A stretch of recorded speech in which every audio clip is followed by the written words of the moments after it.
There we go. All right. Clap it up, clap it up. It's Monday night is history class, you know? And,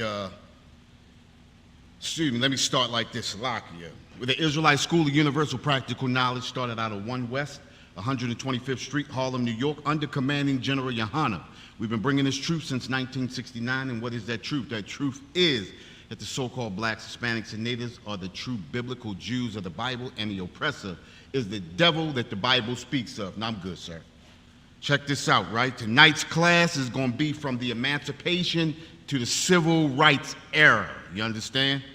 And the reason why we're going to delve into this because this deals with a lot of our history coming through slavery, after slavery, coming through, let's see, what did we just say? We just said the Emancipation into the Black Codes, into the Jim Crow era, into the Civil Rights era. A lot of things happened in this time period, you understand? And a lot of us don't actually know what it is to be emancipated, you understand? Emancipation is a very important word, you understand? Emancipation means freeing someone from the control of another, you understand? And we have to look at our situation today. Again, it says freeing someone from the control of another, especially a parent's relinquishing authority and control over a minor child. Type of freeing, liberation, release, the act of liberating someone or something. And there's something very important in there. You understand? But before we get back to that, let's go to that word emancipation. What does it mean to be emancipated? You understand? What does it mean to be emancipated? A lot of us think that Abraham Lincoln emancipated us. You know, we were freed by Abraham Lincoln. You understand? And we're going to get into Abraham Lincoln too. But emancipated only means, and listen to what I'm saying, you understand?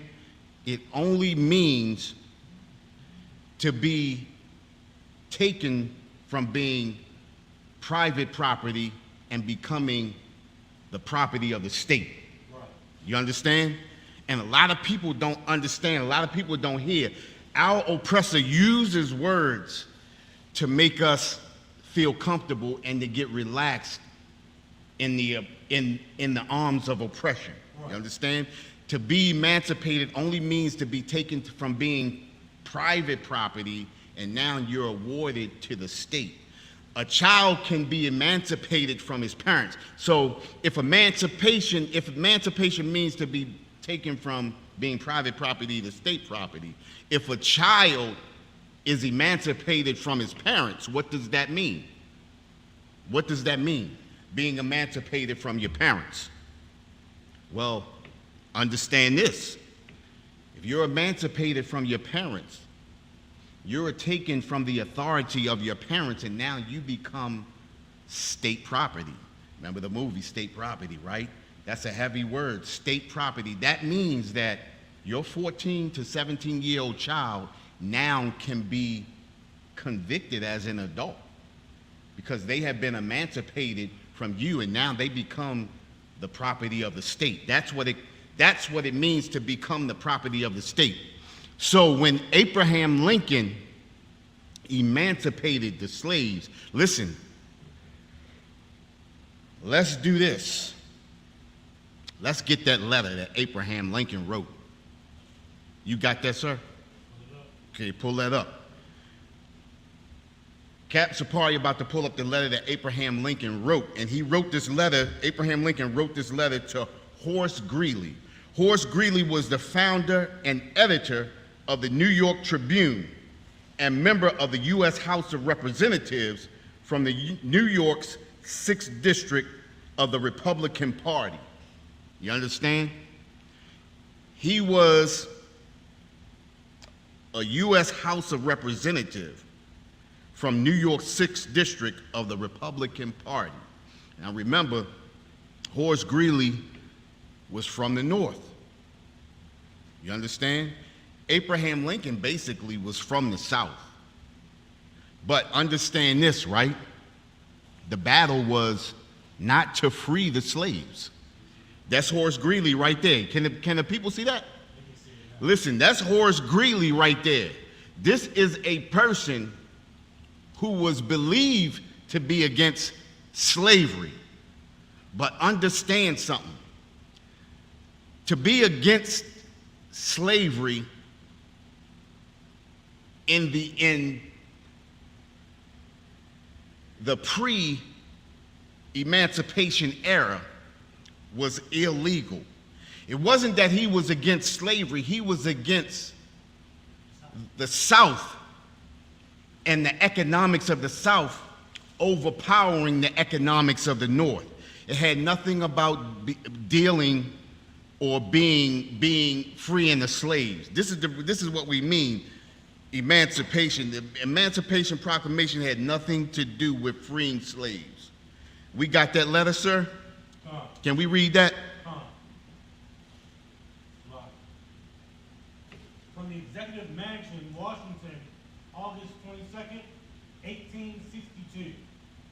How do you pronounce his name? Horace Greeley, dear sir, I've just read yours of the 19th, addressed to myself through the New York Tribune. If there be in any statements or assumptions of fact which I may know to be, pejorative, P-R-R-O-N. P-R. We'll get to that slot. Yeah. I do not now and here controvert them. If there be any slot, if there be in any instances which I may believe to be falsely drawn, I do not know and here argue against them. If there be perceptible in it in patient and dictatorial tone, I waive it in deference to an old friend whose heart I am always supposed to be right. Hey, can you skip down to that part where it's talking about the whether I could free the slaves?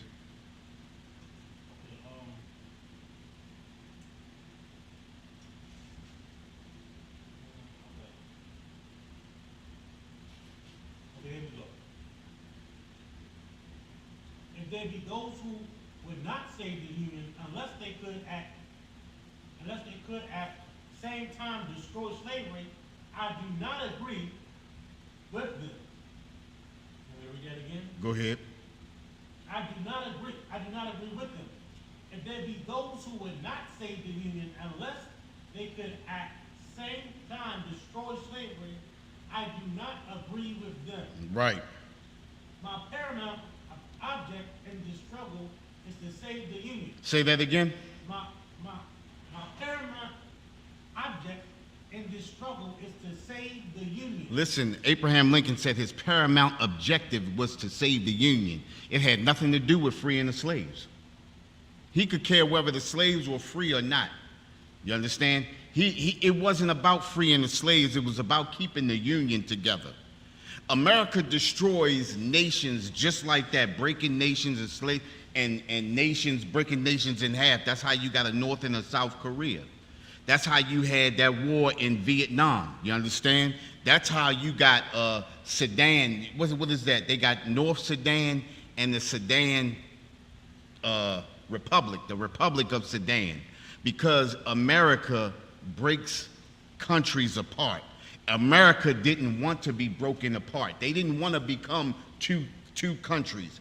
And the people in the South wanted to be a separate country from the North. It would have been North America and South America, literally. Literally. That's why Texas is acting like that. That's why, exactly. And that's why Texas still today wants to break off and be their own entity, meaning their own country. Texas believes that they can be a country in themselves. You understand? That's why they have open carry laws down there, and the things that happen down in Texas happens the way they do, because Texas believes in policing themselves. That's something that we, as so-called blacks, Hispanics, and natives in America should believe in too. We should believe in policing ourselves. When you let your oppressor police you, you stay in captivity. You understand? We are the only people on this earth that believe we can't police ourselves. Now, I want to get, you can drop that cap because I want to get to this book right here. Oh, go ahead, read. Go ahead, read the rest. In the struggle, my paramount object in the struggle is to save the Union. And it is not either to save or to destroy slavery. It is not to save or destroy slavery. They could care less about slavery. Listen, slavery benefited America, period. Having us enslaved benefited them, period. You understand? And this is the reason why that 13th Amendment was created. A lot of people don't understand. We're going to get into the 13th Amendment, but what I want to do is I want to back up just a little bit, okay? You got more on that, Cap? Was that it? Go ahead, read. Go ahead. No. Just take your time, because like I said, it's going to be, yeah, it's going to be two. If I could save the Union without freeing any slave, I would do it. Right. And if I could save it by freeing all the slaves, I would do it. And if I could save it by freeing some and leaving others alone, I will also do that. Right. What I do about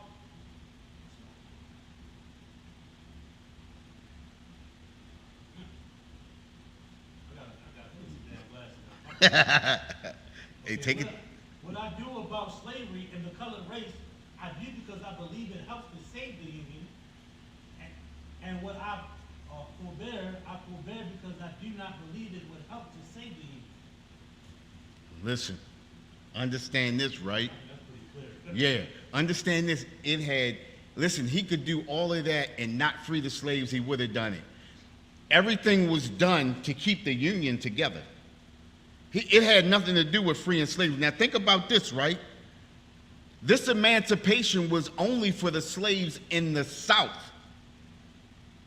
You say, well, what do you mean? Right. What do you mean? Right? Right. When I say only the slaves in the South, you say, but there were no slaves in the North. But there were. What were they called? What were slaves in the North called? Servants, employees. There you go. Butlers and maids. That's what they were. They gave them a tiny outhouse to live in, just like they always do. They gave them maid and butler clothing, not slave rags, you understand? There were slaves in the North and the South, but that emancipation only freed the slaves in the South. They had to free the slaves in the South because of the economy of the South. The economy of the South was overcoming the North, and the South wanted to break off because they wanted to keep. Go ahead, sir. That's why wealth is so important. They cut you off for a specific reason so you don't get power. Hey, listen, we're going to get into that. Okay, all right, We're going to get into that. We're going to get into that. But the whole thing is that power that the South was gaining was overpowering the North.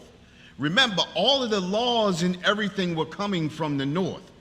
But because the South was gaining so much wealth, they began to want their own power. So they began to want to become their own country. That's why we said it would have been a North America and a South America literally on this continent. That's what Abraham Lincoln was avoiding, because had that South become their own country, they would have overwhelmed and taken over the North. That was the whole point of it. Again, now, let me jump to this book right here. Dirty Little Secrets by Claude Anderson. It's a great book to get. You got to get this book. It's got a lot of information in it, right? Now read this. I'm reading this right here, right? It says, From the 15th to the 19th centuries, a black Holocaust was carried out. 2/3 of the 35 million slaves shipped out of Africa died en route to the Americas. Neither an apology nor reparations have been offered to the victimized black race. Understand this, right? Every nation that gets destroyed, every nation that's beaten down in a war always gets reparations. Even when World War II, when they started, when the Chinese bombed Pearl Harbor and they went and put all of those Asians in concentration camps, they got reparations. In World War I, in 1945, when they saved the Jews from the Holocaust, they get reparations. Every nation that is destroyed always gets reparations. We are the only people that have not received reparations because we are still considered slaves. Like we said before, emancipation has done nothing for us. Emancipation is only to get you to believe that you're free. It's the illusion that you're free, but we are not free. Now, let me get to this other part right here. In the 1860s, the 14th Amendment to the Constitution was enacted to give blacks due process rights. And because of this 14th Amendment, before I get there, yet for nearly a century afterwards, the U.S. Supreme Court ruled against every due process right case involving blacks. What is due process? Let's look at that. Let's see what due process is. Understand this, right? Now listen. It said the 14th Amendment got us due process. Due process is fair treatment through the normal judicial system, especially as a citizen entitlement. So if you are a citizen, you are entitled to due process. We never get due process and fair judicial treatment when we get into the court system. Understand something. How can you ask for due process or fair treatment by a nation of people who hate you, who are set out to destroy us? We never get due process. We are always presumed guilty until proven innocent, when the law is supposed to be innocent until proven guilty. You understand? This is powerful, and the words that our oppressor use really hinders us because we believe what we hear as opposed to what our oppressor is saying. All right? I want to skip over that. And I want to get us to understand something. We always talk about this when we go out to the street, Cap, and we always talk about how we don't own businesses, we don't own schools, we don't own any kind of industry to build a nation on. Why is that? There's a particular reason for that. And this book right here on page 43 has it. You can see where I got it highlighted. You can see where I got it highlighted, right? They see that?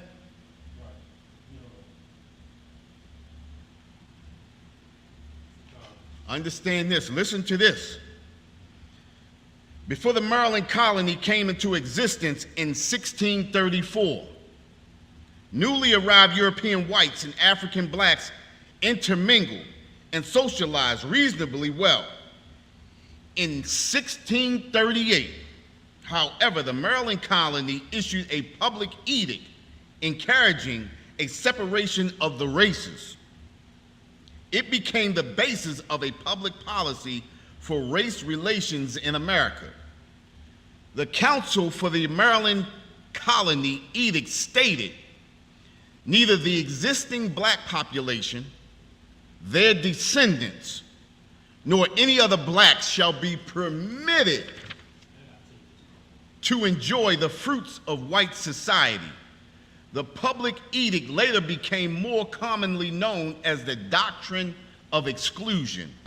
That's the Maryland Doctrine of Exclusion of 1638. Sometimes you might ask, what is the fruits of white society? The fruits of white society will be owning an industry that you can build a community off of, owning your own schools, owning a community that only your people live in. You understand what I'm saying? Our people should be in our own communities on land that we own. Every piece of land that we live on is owned by somebody from another nation. All of the other nations come into our communities and make a profit off of us. We are the only people who don't profit off of our own people. Every nation comes in and profits off of us. The doctrine of exclusion was a law started in 1638. Sole purpose was to be sure that we are in the condition that we are in today. Because we don't read laws, because we don't look at the things that our oppressor is doing, because we get distracted by housewives and different things like that, and all of these other different things that go on around us, as opposed to knowing what our oppressor is doing, looking at the laws that they are passing while we looking at things or having all of these challenges and things like that. These are the things that happen to us. And a lot of us, and I challenge anybody out there to show me where this law was enacted or deactivated or canceled out. Right. I mean, look at the condition we're in right now, the doctrine of exclusion. No black descendant of a black or descendant of a slave shall enjoy the fruits of white society. What are the fruits of white society again? Living in your own community where you own the community that you live in, having your own schools, being able to teach your own children. Listen, think about it, right? We don't even teach our own children. We allow the oppressor to teach our own children. Think about it, right? Critical race theory. What is critical race theory? Critical race theory is real American history.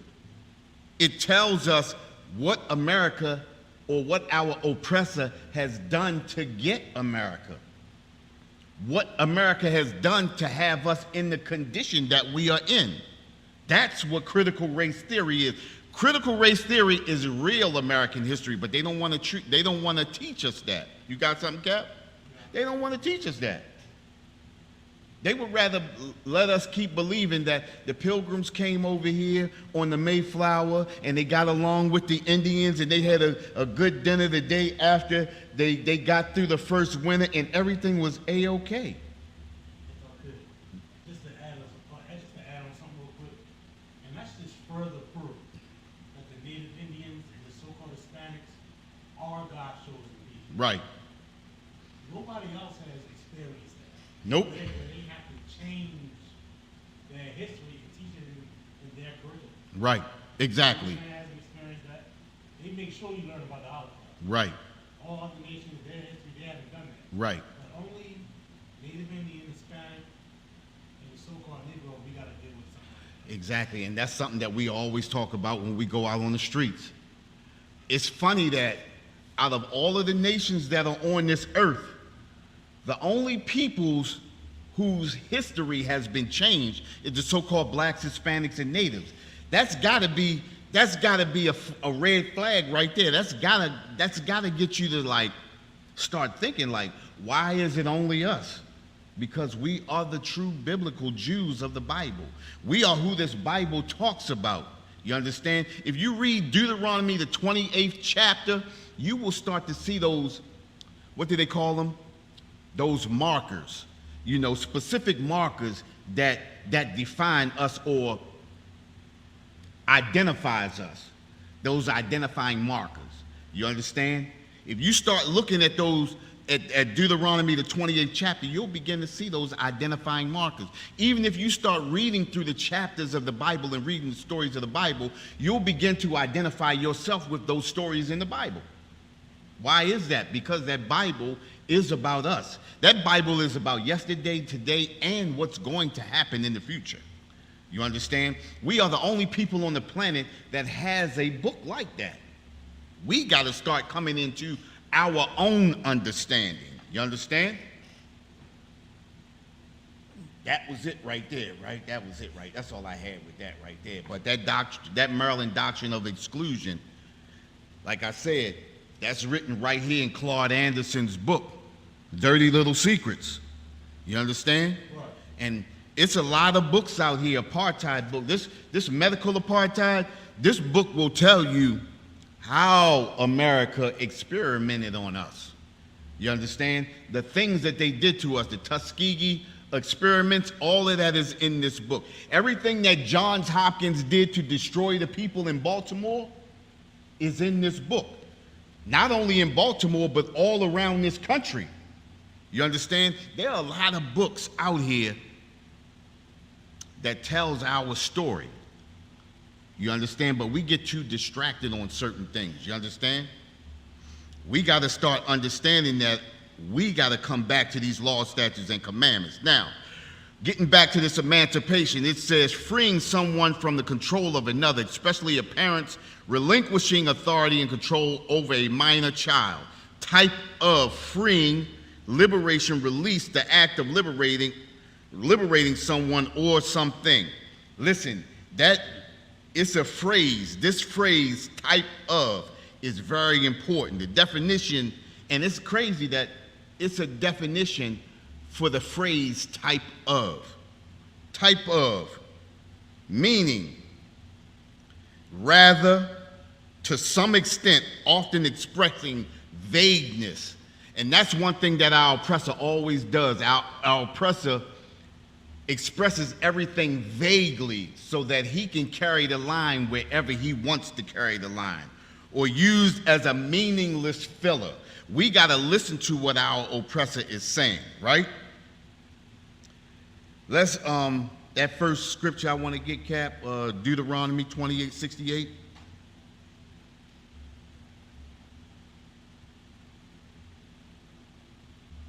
Emancipation is a heavy thing, man. It's a heavy word. When you begin to understand what emancipation really means, you'll look at this world differently. You understand? And if you want to really experience the truth, you need to come into these classes. And I mean, either get online or come into the school, period. You understand? We right here at 3430 Eastern Avenue. You understand? That's in Baltimore. You understand? And our classes are Monday, Tuesday, and Wednesday. You understand? 7 to 9 p.m. You understand? We got that brotherhood class and that law class. Get into class, man, and get some understanding. Get some true understanding about your history. We're the only people on this face of this earth that can't tell or don't understand what happened to us before slavery in the Americas. We're the only one that don't know anything else but what our oppressor tells us. You got that, Cap? No. Let's go. Deuteronomy chapter 28, verse 68. And the Lord shall bring thee into Egypt. Say that again. And the Lord shall bring thee into Egypt. What does that mean? The Lord shall bring us into Egypt. What does Egypt mean? Egypt means bondage. You understand? The Lord will bring us again into bondage. Read on. Again. Again? Wait a minute, hold up. That means we were already enslaved. Listen, the children of Israel were enslaved in Egypt, literally. But he says he's going to bring us into bondage again. Read on. With ships. With what? With ships. It says with ships. What other nation of people went into bondage by way of cargo slave ship? No other nation. Listen, you can ask the so-called, Salakia, sir. The northern tribe got over here by the way of water also. You understand? They got over here on boats. You understand? And actually, the northern tribe, they are in bondage right now. How many people have been on a reservation? What is a reservation? Reservation is a concentration camp. How many people from the tribe of Judah are in prison right now We got a lot of brothers. Actually, we all are in prison because we all enslaved. You understand? They got our brothers, the Issacharites, they got them in cages on the border right now. We all suffering the same calamity. You understand? It's definitely. Right, exactly. Go ahead. We all in the same boat. It just ain't being categorized in the way it should be. Right, Or viewed in the way it should be. right, That's like what you mentioned earlier about the school system changing our history. If you line it up, the same thing happened with the North American Indian, mm-hmm, so-called Hispanics, and now the Negroes are seeing it. right. Firsthand, and it's like nobody's, firsthand. Listen, you know, the thing is with that, Cap, and I think we talked about this a couple of weeks ago. We are actually living in history right now. And and every day is history, but what I mean is this is going to be one of those defining markers in history where 100 years from now, our people are going to look at the what's name and say, how did they not know that this was happening when it was happening? Because a lot of us still have the blinders of America on. A lot of us believe that we are Americans. Think about this, right? We're talking about from emancipation to civil rights. We've been fighting for, listen, the first civil rights movement was actually in 1866. The first civil rights movement was actually in 1866. That's why they wrote the 14th Amendment. The 14th Amendment was because of the civil rights movement of 1866 and the 13th Amendment. Because of the 13th Amendment is the reason why they wrote the 14th Amendment.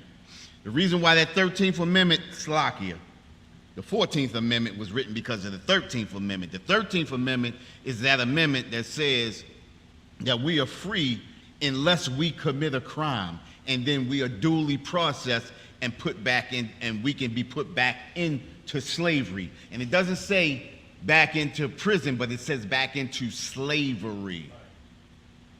So every time those brothers go to prison, they are put back into slavery. Think about this now. This is something that a lot of people won't recognize unless you are a little bit older.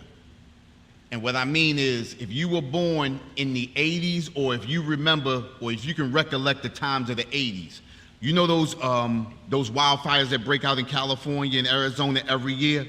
Well, every year when we used to watch the news, we used to see the count of the firefighters that used to perish in those fires. So it wasn't till about the late 90s into the early 2000s that those counts stopped. Why did those counts stop? I know you know. Stopped because people were still dying. Yeah, exactly. So they wasn't considered a people. There you go. See, those counts stopped because those prisoners became state property. Those prisoners were emancipated. They were taken out of regular society and they became state property. And because they were state property, they were forced to go out and fight those fires. And in fighting those fires, we're saving the lives of firefighters and letting the lives of people who mean nothing to our oppressor perish. That's the reason why you don't hear anything about firefighters perishing in these fires, because firefighters aren't perishing in these fires. But that does not mean that there aren't people who are not perishing. The people in those prisons who are forced to go out, and then the thing is they promise them time served or time off of their time if they go out and fight those fires. But did you see those fires? Were those the fires? What was the fires that were melting the stones? What was that, last year or 2 years in, what was that community called up in California? Where, one of those prestigious ones where when they came through, the only thing that was standing was the chimneys, and a lot of those stones were disintegrated because the heat had gotten so intense. If the heat got that intense, but they brought it under control, Who brought those under control without any firefighters perishing? Especially the people who got caught in those fires, they perished. Just like those fires that happened in Hawaii. You understand? Who fought those fires where all of those people perished? They get prisoners to fight those fires because of being emancipated. We have to look at emancipation differently. We have to look at emancipation as though we are still enslaved.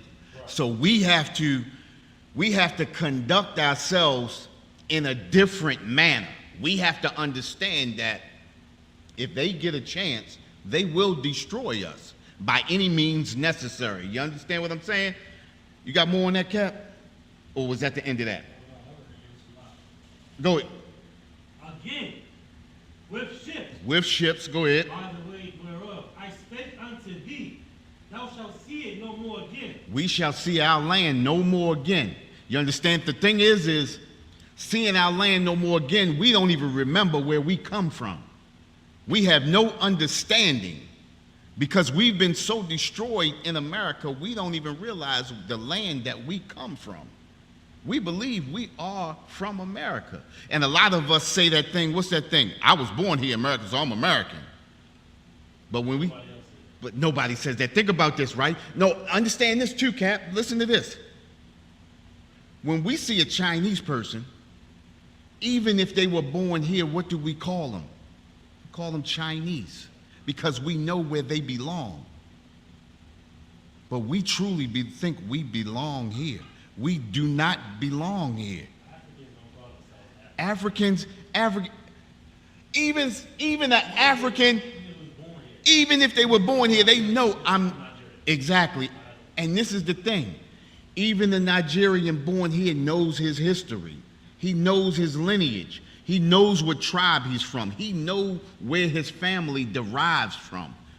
That's why we know we are not those people. You understand? The Bible is our moral compass. The Bible is our constitution. The Bible is our history book. Everything that we need to know is in that book. All we have to do is come back to it. You understand? Go ahead, Cat. Come. Thou shalt see it no more again, and then ye shall be sold unto your enemies. Say that again. Ye shall be sold unto your enemies. That right there should let us know who our enemy. Who were we sold to? We were sold to our enemies. We were sold to the oppressor. And the thing about it is, coming into today, we were sold to the heathen nations too. Meaning, the heathens come into our neighborhood and they rape, rob, and pillage us. And we let it go. We were sold to our enemies. The oppressor is our enemy. That's who we were sold to. That's who we work for every day. Think about it. We pay our oppressor rent. When it's time for us to buy our food, we go to our oppressor. When it's time to get clothing, we go to our oppressor. When it's time for work, we have to go to our oppressor. What is that the definition of? What's that the definition of? That's a definition of a slave. A slave has to go to his slave master for every want. Am I right? For everything he wants, we got to go to our oppressor. Let's get that. One of all things. Come on, sir. Unto your enemies, for bondmen and bondwomen. And sold. Go ahead. And no man shall buy you. Listen, sold to our enemies for bondmen and bondwomen. We went into slavery as bondmen and bondwomen. And nobody had the strength to save us. No one had the power. None of our people had the power to save us. No one came to save us. Listen, if we were so-called Africans, what African nation came to save us? People keep saying we from Africa, we from Africa. No African. Think about this. I'm going to go a little heavy on you, right? It was about 6 or 7 African nations that started apologizing for slavery. I believe Kenya was one of them and Nigeria was another one, right? Cat was burning out at the camp a couple weeks ago. Did he? He pulled that article out and he was talking Right. cat. Okay.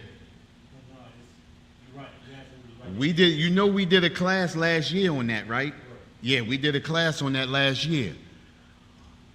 A couple of African nations came forward to apologize for slavery. Now, I'm going to ask this question. If I came to your house and I kidnapped your child and I kept your child for a whole year, and then all of a sudden I bring your child back, who am I apologizing to? Somebody tell me, who am I apologizing to? I'm going to apologize to the person whose child I took. So let's think about this. If we are African, why are the African nations not apologizing to each other?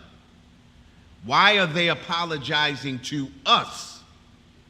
They're apologizing to us because they know we are not from those African nations.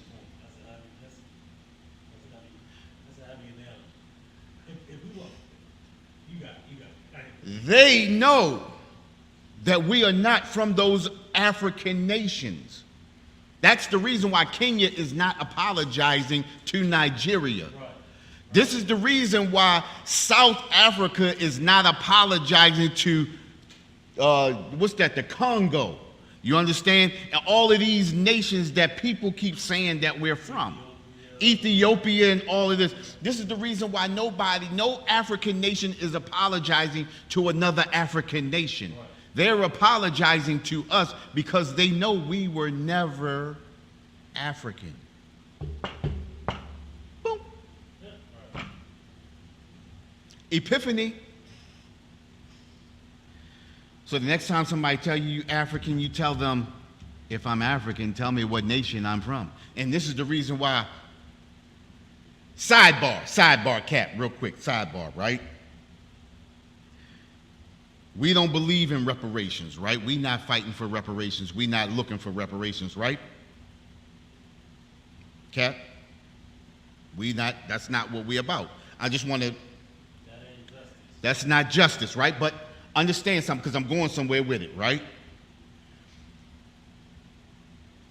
I'm going to give you the viewpoint from America. If you keep asking for reparations and continually say that you're African, as our oppressor, this is what the oppressor would do. The oppressor would say, okay, what I'm going to do is I'm going to give you, let's just say, what was that number that I gave a few months ago? $864 billion, right? America would say, okay, we're going to give Africa $100 billion. Now, everybody that gets reparation has to go to Africa, and you have to take a DNA test. If you don't pass that DNA test, then you don't get any reparations. Africans tell you you have to be at least 51% African. Every time you go over there, they're going to be like, ah, damn, you're only 49%. No reparation. I guarantee it's going to be just like they did to our brothers in North American Indian. Right. That term $5 Indian Yep. came from white folk trying to claim being an Indian Right. to get a dollar. Right. That's $5. And You know, I don't. but if you keep claiming that you're African American, if you keep claiming that you're African, what our oppressor would do, he would shortchange Africa, give them that money and tell them everybody has to come over there and take a DNA test. Then on top of it, What I'm saying is this also, everybody else can capitalize. everybody. Just like this little topic. Everybody else capitalizes off of our calamity. And this is another way that Africa can capitalize off of our calamity. When you keep claiming you're African, you have to claim something other than African. And I don't want to get too far ahead because I still on emancipation. Right, we still on emancipation. But like when we get further next week into the civil rights era, Right. the civil rights, we didn't benefit from the civil rights era. We get that illusion. Right. Yep. I just want to conversate for a second. Right. The analogy of if it was reparation. Right.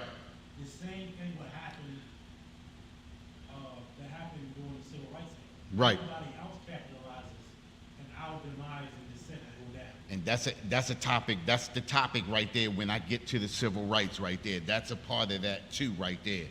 You understand? You keep claiming that you're African, and then they're going to get the Africans to duke you. So now what's going to happen is, and this is just a viewpoint, when you've seen the connivingness of the oppressor, you begin to start understanding what the oppressor is capable of doing. You understand? And the oppressor would give them a tenth of what they really owe you and have you go over there. Now you got to pay $1,500 to catch a plane over there to find out that you're not African, and now the Africans got your reparations, if that's what you're going for. You understand? Stop saying that we're African. We are the true biblical Jews of the Bible. You understand? We are Israel. You understand? So, where we at? Back where we at. Back to the one of all things. There you go. A slave. Go ahead. Deuteronomy chapter 28, verse 48. Therefore shalt thou serve thine enemies, which the Lord shall send against thee. Therefore shall we serve thy enemies that the Lord shall send against thee. Listen, the Most High has sent our enemies against us. Who is our enemy? Our enemies is the oppressor. Go ahead. Come. In hunger. In what? In hunger. Listen, what did we talk about earlier? We got to go to our oppressor when we're hungry. We don't go to our own stores. We don't go to our own supermarkets. We don't go to our own restaurants. We lost all of those things. That's a story down the line, though. But we got to go to our oppressor in hunger. Go ahead. And in thirst. And in what? And in thirst. In thirst. You understand? Go ahead.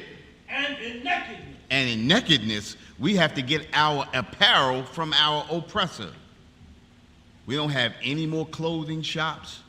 We don't have any more places where we weave our own material. We don't make our own socks, our own pants. We don't make our own hats, scarves, or anything like that. We have to go to the oppressor for all of these things. Why is that? Because we gave up all of these things. When we turn away from the Most High, you lose out. We lose out. You understand? I was trying not to go. I'm trying not to go there because that's down the line. That's down the line. That's next week. That's next week, right? But we gave up everything. When we turn away from the Most High, we lose out. The Most High tells us, if you will not hearken unto my voice, if you will not follow these commandments on this day, you understand, we will be plagued. And look at us. We're plagued in hunger. We're plagued in thirst. We're plagued in nakedness. Go ahead. Come. And in want of all things. And in want of all things, man. We want jobs. We want cars. We want to be able to take care of our families at ease, in ease. You understand? A lot of us, we got to work 2 and 3 jobs. Why is that? Why do we have to work so hard to get the things that our oppressor works at with ease? We are at want in all things because we are being plagued. We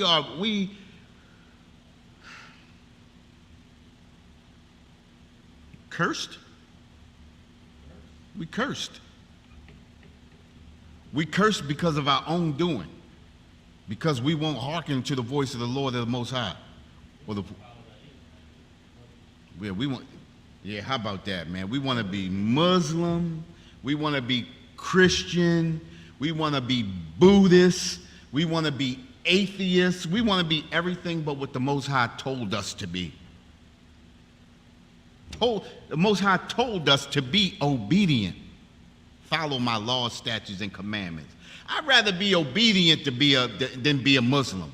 It's too hard to be a Muslim. It's too hard to wear a dress. You understand? It's too hard to do all of that. You understand? In the summertime, wearing a suit. You understand? Out there selling newspapers and bean pies and stuff, man, in the summertime. What the dude said on it, give me a short set, a Muslim short set or something, you know? And look at that, it's 100 degrees out there today. You understand? Listen, man, I don't know, man, but I couldn't do it, man. Listen, soldier up and get into this ISUPK under commanding General Yohana. You understand? This is where real warriors dwell. Get up in here, sisters. Get up in here and be who the Most High intended you to be. You understand? Get up in here and be a part of something that's real, you know? Let's go, right? Check this out. We're going to get into these black codes now, right? Let's get into the black codes. What are black codes?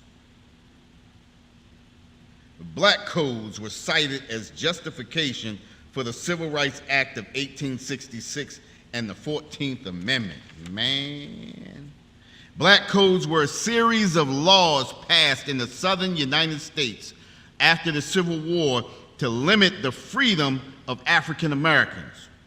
The laws were intended to maintain the availability of black people as a cheap labor force and to restore much of the slave system that had existed before the war. See, that's what we're talking about right there. That 13th Amendment, was to keep you enslaved, to make you think that you're free, and then we're going to create conditions so that you commit a crime so that we can enslave you for free again. Think about it, right? What's a black code? A black code was if they seen 3 or more black people standing together. You understand? That was illegal. So guess what they could do? They could come and arrest you. Upon arrest, listen, upon arrest, if you didn't have your free papers on you, if you didn't have ID on you, they could arrest you for that. Listen, if you didn't have $1 in your pocket, they could arrest you for that, put you back into slavery, and have you slaving all over again. Emancipation resolved. You understand? I'm going to read it again.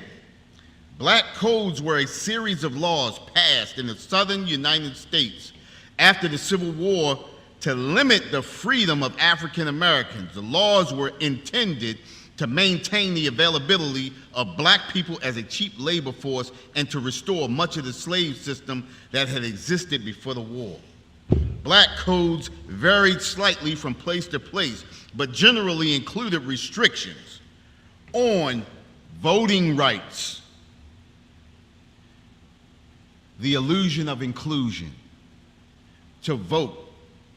Just like we said earlier in the day, we said they allow you to vote to make you believe you're included, but they choose who you can vote for. Is that a choice? Or is that not a choice? Or are you just picking from their choice? Who would you pick? That's what basically they saying. Who would you pick? That's not a choice. That's just them giving you someone to pick from. Joe Biden or Donald Trump. Who are you going to pick from? Both of them are evil. Why not just not vote at all? Don't include, think about this, right? Joe Biden passed an Asian hate law in May, or was that May of 2021. In 2 weeks after a couple of Asians got hurt, they passed the Asian hate law. Civil rights started in 1866. It picked back up in 1955. Still going on in 2024.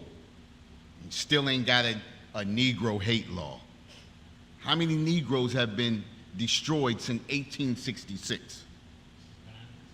How many Hispanics have been destroyed since 1866? How many Native American Indians have been destroyed since 1866? Let's do the numbers. Let's do the math. Over 100 million in the transatlantic slave trade. And we still being murdered today. Salakia, we still being unalive today. 77 million Native American Indians unalive, and they're still being unalive today. Think about it. They're running pipelines through the Native American land that they said that they wouldn't.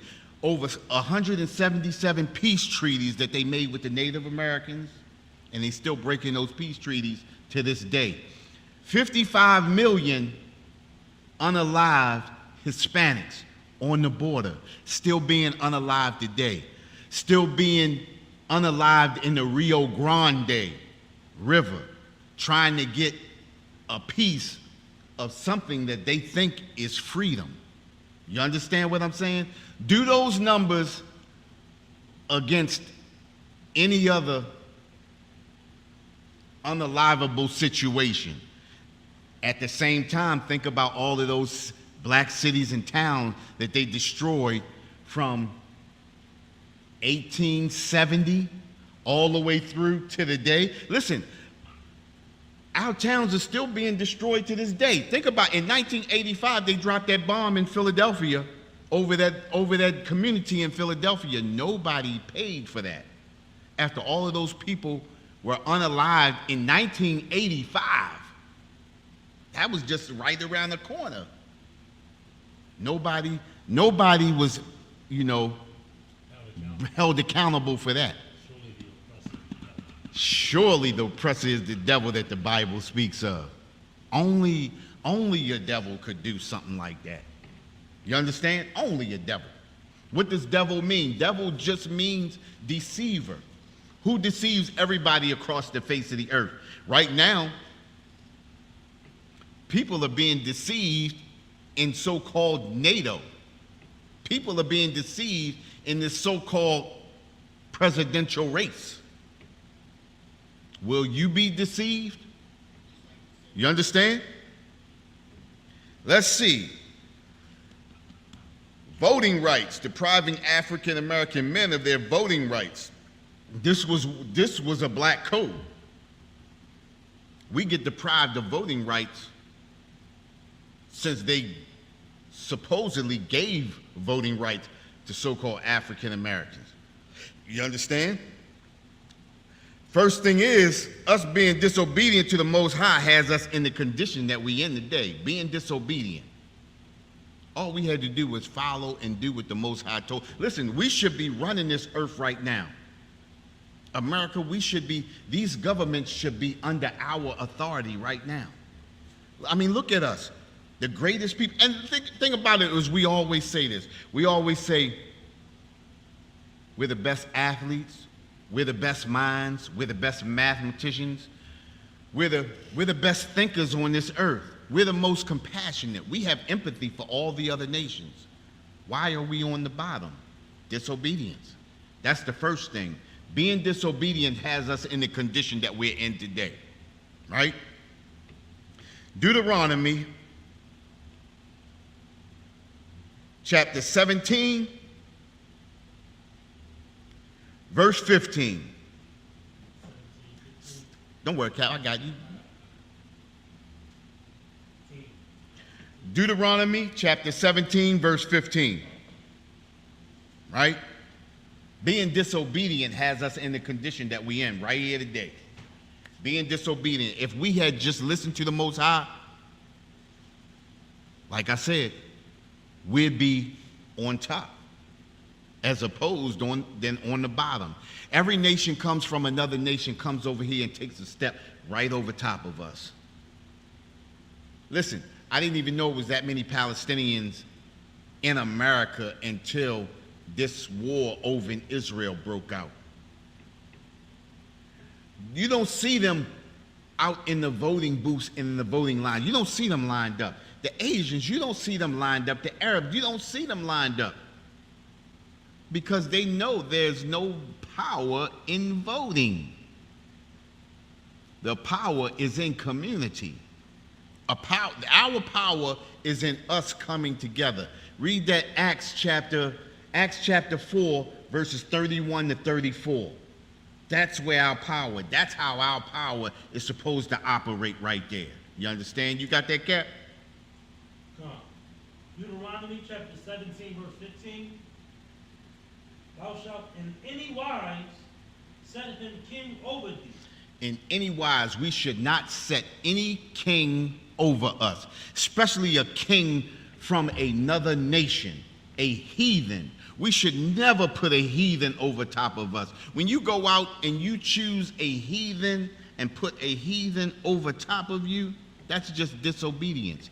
And just like we said before, that's the reason why we're in the condition that we're in right now, because of being disobedient. You understand? Putting a king over top of us who is not even of us. How do we do that? We are the only nation of people that do that. If you go to India, India has a president who is Indian, East Indian. You go to Africa, Africa has an African president. You understand? Just like in Ethiopia, Ethiopia has an Ethiopian president. We are the Chinese president, Xi. Russia, Putin. You understand what I'm saying? They only put people over them that are of them. We are the only nation of people that will put an oppressor over top of us or put an East Indian as a vice president. We got fooled into putting not only... It should be code switching. Woo, Code switching. She'll turn that so-called black. that black. And listen, you know how she fooled our sisters? The little business suit with the sneakers on, the Converses. Listen, that resonated through all the sisters. Girl, I'm voting for her. Girl, she got my vote. You understand what I'm saying? And that's how we get destroyed, just like with Barack Obama. Same thing with Clinton, the saxophone. Saxophone. What If the fuck is his name? Goddamn. Bill Clinton? Bill. Yeah, Bill Clinton. My bad. I couldn't get it. William Clinton. But anytime somebody does something that resonates to us, that reminds us of us, we tend to side with them. You understand? We tend to side with them. You understand? And that's to a detriment to us. You understand? Because somebody does something like we do it, then we feel like they are of us when they are not. You understand? This is the reason why, listen, this is the reason why that Democratic Party is in an uproar now, because they pissed off because they picked a vice president who can't even pick up the presidency for that president that they put out there. Ebenezer, what's his name? Ebenezer? Ichabod Crane. That's who he remind me of. He remind me of Ichabod. He looked like an Ichabod. You understand? What the one they call, you ever see the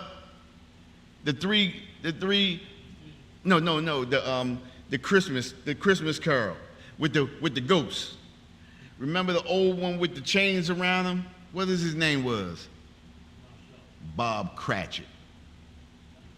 Something like that, right? But that's who he remind me of. But the whole point is we tend to put people over us that don't belong over us. We are the only people that do that. You understand? Go ahead. It's sad because our religious leaders make us believe in that system. Yep. And the church has become its own political party. Right. Especially the black church. Yep. Black church is Democratic, 100%. Pushing that Democratic Party, just like what's the politician name now? Reverend Sharpton. Al Sharpton. Who's the other one that ran for president? Al Sharpton. Jesse Jackson. Jesse Jackson. But this is what's crazy now. This is where the cross-up comes.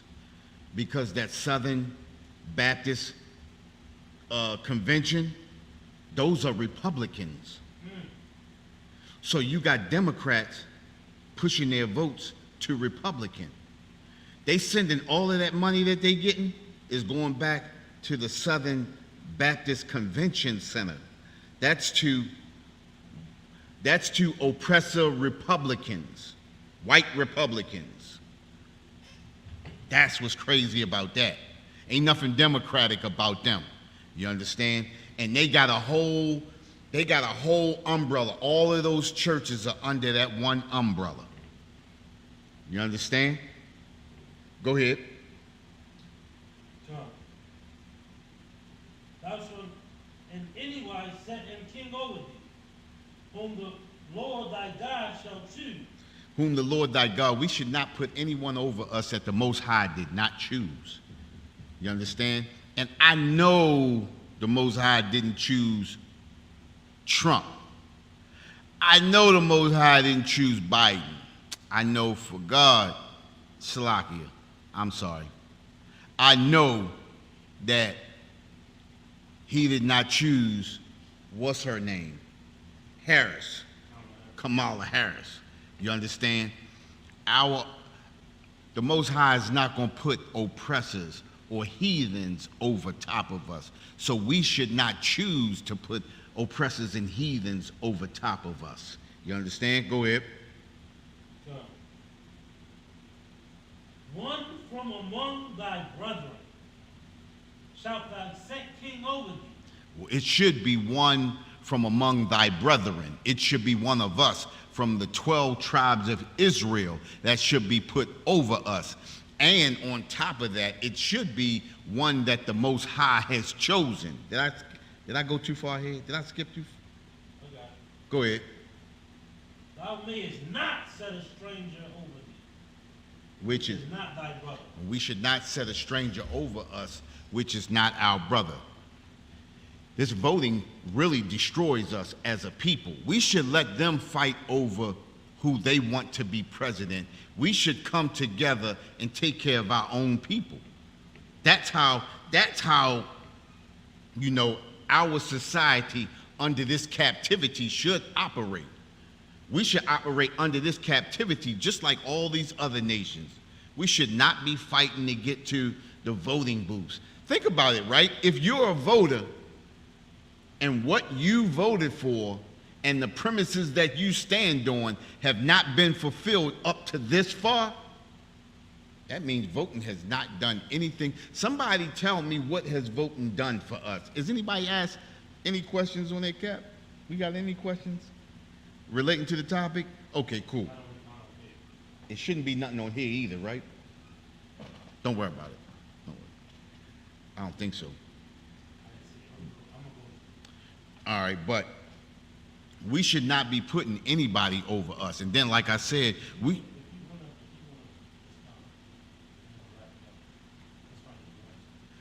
in a minute, one more, I'm gonna pull this one more scripture, right? And this basically goes by what you was talking about earlier too, right? And like I said, going back to this voting thing, we should not put people over us that is not of our, you understand, of our tribe, of the 12 tribes. If you can, Cap, can you grab that Ezekiel, the 3rd chapter? And we're going to hit that 17th verse.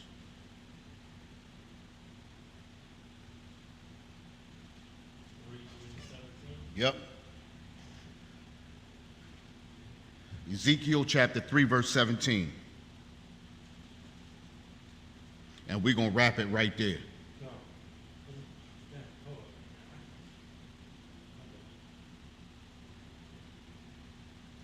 Ezekiel chapter 3, verse 17. Verse 17. Yeah, verse 17. 3 verse 17.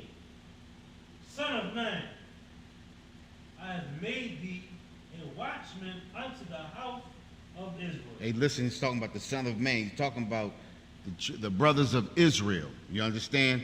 I have made thee a watchman unto the house of Israel. We're supposed to watch over our people. You understand? We're supposed to make sound decisions. You understand? We are supposed to alert. We supposed to keep watch. We are supposed to, you understand, be the protectors over the house of Israel. Go ahead.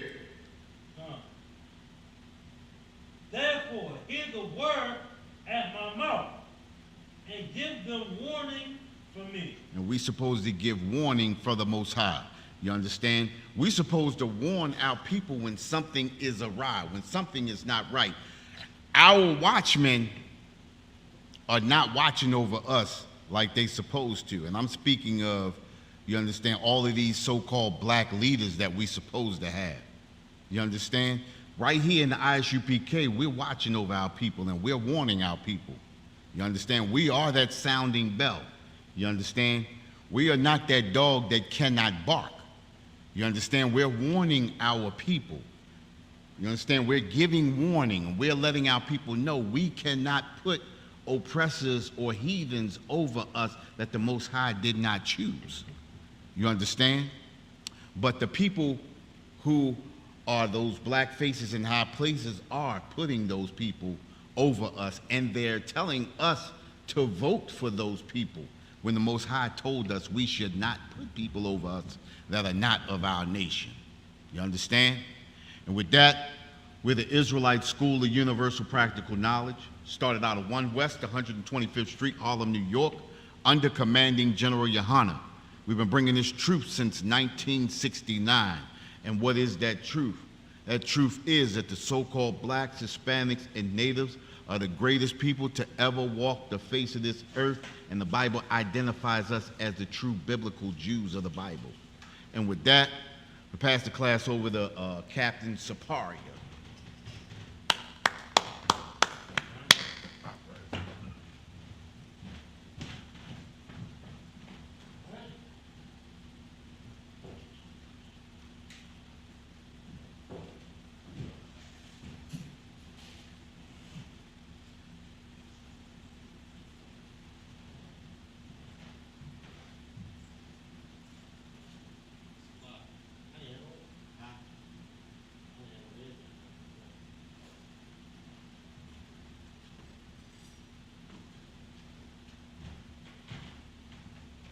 Shalom, Israel. Another excellent class. Clap it up one more time. Another excellent class from the officer. What we gotta recognize and understand is this, right? Don't get like we didn't become comfortable. Right? The scriptures describe Judah, and this goes for the other nations as well, right? We in the neck of thine enemy. We didn't got comfortable so much so that we believe in today's politics. We believe in today's rhetoric. You understand? We all here going with the so-called flow. You did. We gotta separate from this age in society. Not we got this idea and this theory. It's because of the Christian church. Just to add on, just a tad bit. I don't mean to my bad. You know what I mean? It's a lot, yeah. But we can't. This theory that the Christian church has given us this illusion of inclusion, has given us this illusion of togetherness, and we are on the bottom. You are nothing but cannon fodder for the Democratic Party, black man. Right. Cannon fodder for the Republican Party. You think they pretend like you matter, but you don't. On both sides of the table. You're just a pawn in their game and their theatrics. All right, man. Okay, all right. Security announcements. We are the ISUPK out of 1 West 125th Street, Harlem, New York. Under command of General Yohana, new rules for brother and sisters. When a new brother or sister comes into the school, they are off limits for 6 months. They are to be saluted only. They are here to share themselves with the world. After 6 months, if a brother or sister has an interest in a particular person, he or she must get permission from the head to speak to a brother or a sister. There is another 6 months in which the brother or sister will court each other. After this 6 month period, the brother or sister will get permission from the head to marry, tithes, which is a commandment. You can find this in Numbers 18 and 21 and Malachi 3, 8 through 10. Means tenth in the Hebrew, and it's pronounced Ma'ashura. 10% of every penny of any increase the Most High gives you, give to the Treasury Department or teacher priest fund. Free will offering for priests not mandatory. Whatsoever amount you will like. Upcoming holy convocations. The next one is going to be what, in October?